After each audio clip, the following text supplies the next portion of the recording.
Eh ben voilà, c'est fini l'Europa League, et c'est pas plus mal. Eh oui, c'est mon avis. Salut à tous, Steve, supporter of Marseille, j'espère que vous allez bien. On va débriefer ensemble ce match.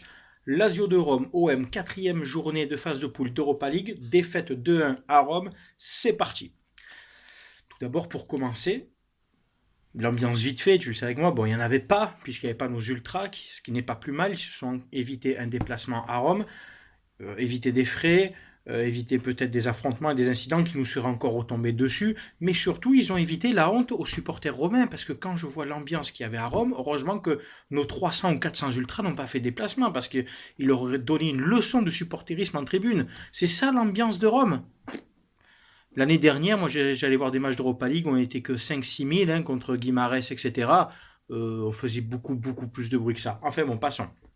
Je remercie le groupe Facebook 100% Marseillais, 100% anti-parisien, le groupe de Sébastien, qui a fait un live. Et grâce à ce live, j'ai pu voir le match. Et c'est Eddie Rizzo, si je ne me trompe pas, excuse-moi si j'ai écorché ton nom de famille. Il se reconnaîtra. Donc, je lui ai fait une grosse dédicace. Grâce à lui, j'ai pu suivre le match. Et franchement, c'était bonne ambiance. Donc, je vous invite tous, si vous voulez voir des matchs, à aller dans ce groupe qui est très bien tenu, comme d'autres. Hein, il y a plein de bons groupes hein, avec qui je m'entends très bien. Et ils font des lives pour les matchs et ça se passe très bien. On a bien rigolé. Voilà, c'était sympa. Pour le jeu, ben Garcia, il a appris un peu de ses erreurs. Et surtout, Garcia, il suit la page Steve Supporter of Marseille. Mais oui, toi-même, tu sais. Il suit, en fait, en secret. Il a créé un autre compte. Il s'est créé un compte fake et il suit mes publications. Mais oui. Ah, bien sûr, je plaisante. Hein. Ça va, j'ai pas pris le melon. Ceux qui me connaissent, tu le sais, j'ai pas pris le melon. Je suis toujours un dégueun. Voilà, j'estime que voilà, c'est tout. Non, Garcia, il a adapté son jeu. 3-5-2 ou 5-3-2, appelle ça comme tu veux. On a joué à 3 défenseurs centraux. C'était le but. Pour limiter peut-être de prendre trop de buts depuis au moins ce que je disais. Il a mis Gustavo en libéraux, enfin en défenseur central, axial. Rami à droite. Kaletakar qui est gaucher, à gauche naturellement. Ça a tenu on va dire la mi-temps entière, parce qu'on prend le but dans les dernières secondes de la première mi-temps. Ça a bien tenu. Gustavo en patron, Rami qui a été solide, une mi-temps, et Kaletakar qui a été discret, qui a essayé d'être posé et juste dans ses interventions, sauf la dernière, sur la tête du Romain, là, pas long, je sais même plus son nom, enfin on s'en fout. Tu vas passer au contact, Kaleta. Là, t'es à l'arrêt, là. T'es pas Kaletakar, t'as été à l'arrêt, là. Tu sautes pas, tu t'es pas dans. Il faut aller à l'impact, mec. Il faut y aller au contact. Tu ne dois pas la prendre de la tête. Tu es grand, tu es costaud. Erreur de jeunesse. Tu t'es fait manger sur la prise de balle. Voilà. Et ça fait chier parce qu'on tenait cette mi-temps. On avait la possession de balle. On avait le jeu. Alors, attention. C'est pas parce qu'on avait le jeu que les autres étaient pas bons, qu'on était meilleurs. C'est surtout que Rome nous attendait bas. Parce que c'était pas à nous de faire le jeu. Hein. Rome était. Ils avaient un plan de jeu. Bloc bas. Ils nous prenaient en contre. Et ça marchait. Immobilier, ben, son nom n'est pas en référence avec son jeu parce qu'il bouge, lui. Il faut le suivre, le garçon. Hein. Donc, ben, Rome a fait ça. Ils ont attendu bas et puis ils nous ont pris en contre. Ils ont pris en compte dans le dos de nos ailiers. Euh, Sakai d'un côté et Ocampos, poste assez inhabituel sur le couloir gauche, mais qui pouvait descendre en tant qu'arrière gauche et qui a même à un moment fait une belle intervention, tu vois. Beaucoup de gens ont intervenu sur ma page Facebook pour dire qu'Ocampos pouvait être une alternative en tant qu'arrière gauche. Eh ben oui, hein. Alors peut-être pas arrière gauche pur dans une défense à 4, mais en 3-5-2, cet ailier gauche qui peut faire les va-et-vient, il a le coffre pour jouer comme ça, tu vois, et ça mettrait un peu à ma vie, un peu au placard, ça y ferait pas de mal. Le milieu de terrain, c'était Strootman, Sanson, Lopez décroché un petit peu devant, qui était un peu en mode électron libre, et en fait, c'était NJ Tovin devant un NJ et un Tovin qui tournait autour. Moi, je le vois un peu comme ça. Après, on peut le voir autrement. On est là pour débattre avec moi, vous le savez. Euh, Bonne mi-temps dans le jeu. Tactiquement, c'était posé, c'était structuré. Techniquement, il n'y avait pas trop de déchets, surtout dans la construction. Après, c'est toujours le dernier geste qui pêche, tu vois. C'est toujours l'avant-dernière passe, le centre, la justesse devant. Il y a eu des frappes cadrées, notamment. NJ a bougé beaucoup. NJ a fait quand même, dans l'ensemble, un match correct. Il a plus bougé qu'un Germain ou Mitros Bouble.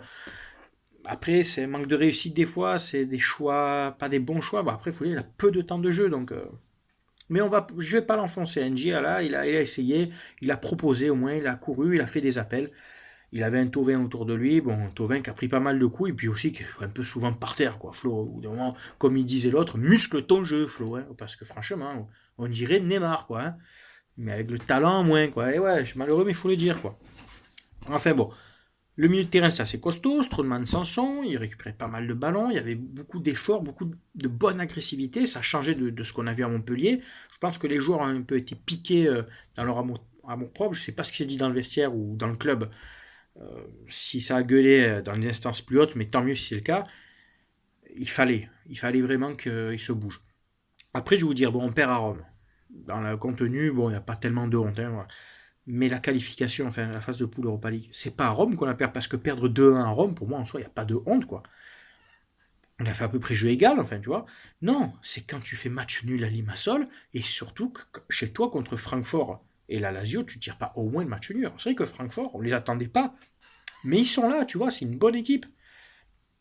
Mais on est l'Olympique de Marseille, merde, on est finaliste de la dernière Europa League.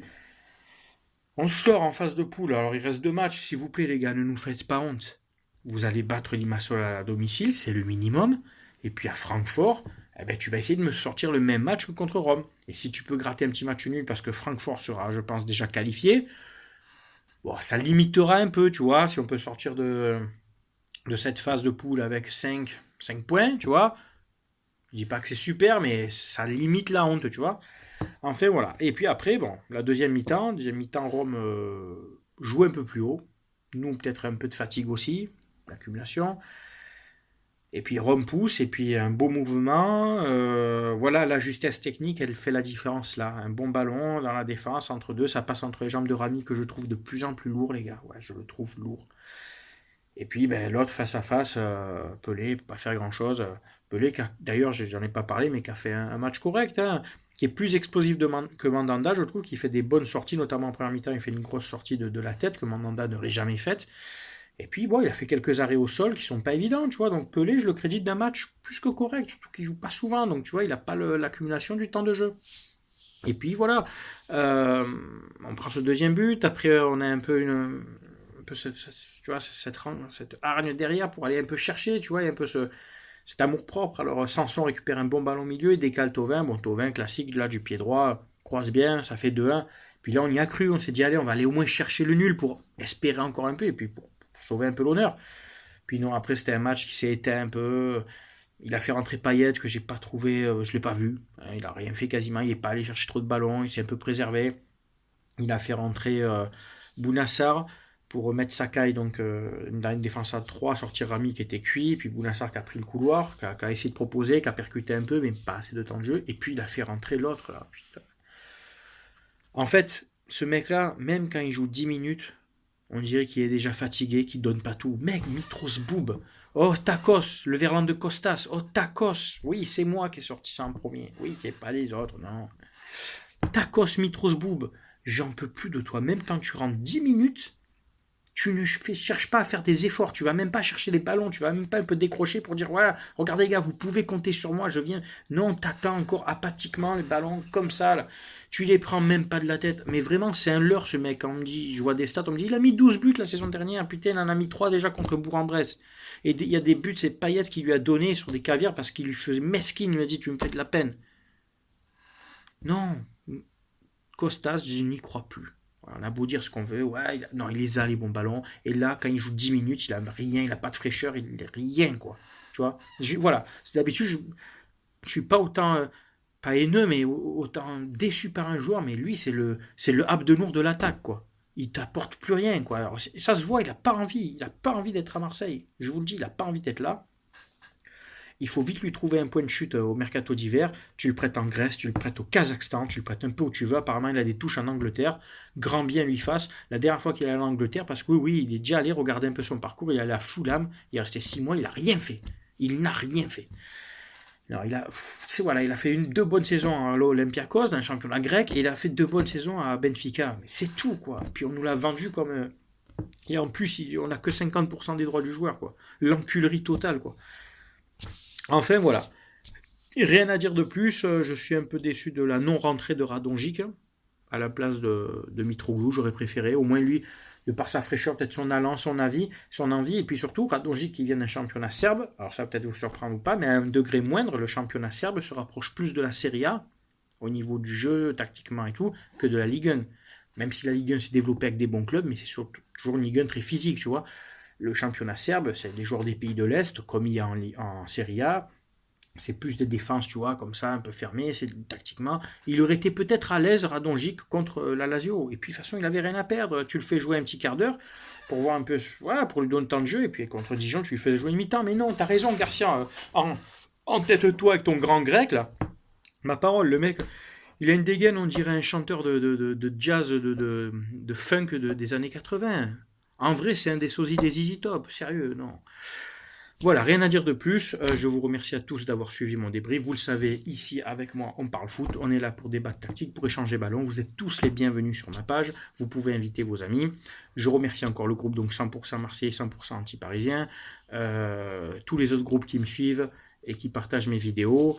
Et puis voilà, les autres pages Facebook qui sont bonnes aussi. Voilà, bon. Je ne suis pas le genre à tirer la couverture vers moi. Au contraire, si on peut tous ensemble marcher tous ensemble, moi c'est le but. Voilà. On se dit à dimanche pour le match OM Dijon, victoire plus qu'impérative, victoire obligatoire, et pour le débrief lundi matin. Voilà, portez-vous bien, ciao tout le monde, bonne fin de semaine, à bientôt.